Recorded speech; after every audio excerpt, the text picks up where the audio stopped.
So this is what you call a stackable lift. It's got the triangular shape.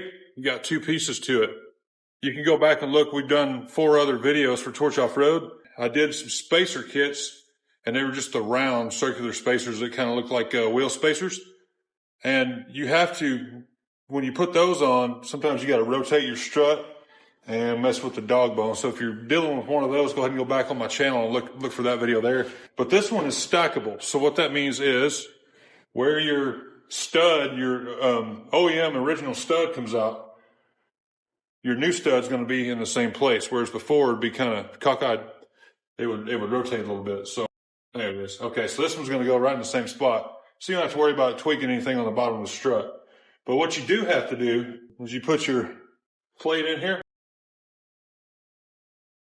And then we're going to go in and just set this spacer on. And the reason why we're going to do that with it out being on the hole is because we're going to have to trim this stud a little bit on your on the original part of the strut.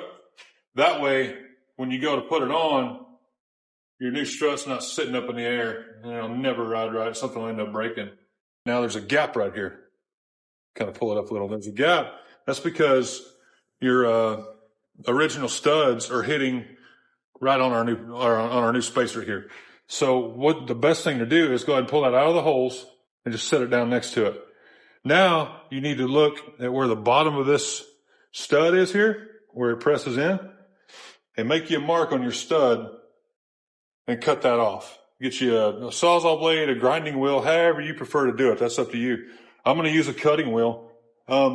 You can mark it, tape it, paint it, whatever you want to do. But what I did earlier, stock bolts, I just went to right here. As I went right here, you can see where there's that little bullet head looking piece right here.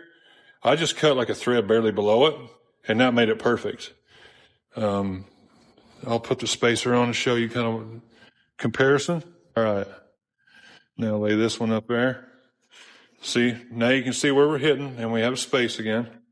Take that out, set her down, look across here where you want to cut it. So I'm just going to go just below where it's dirty from being in that red mud. Just cut it right there, just underneath that bullet. So you make your own mark and do it how you want.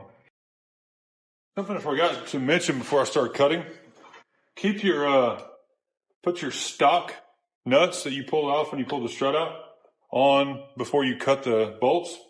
That way, when you cut it off, it'll help you clean some of those threads off that you just cut, and it almost traces it for you and cleans it off. That way, when you put your new bolts on, it'll go down a lot easier.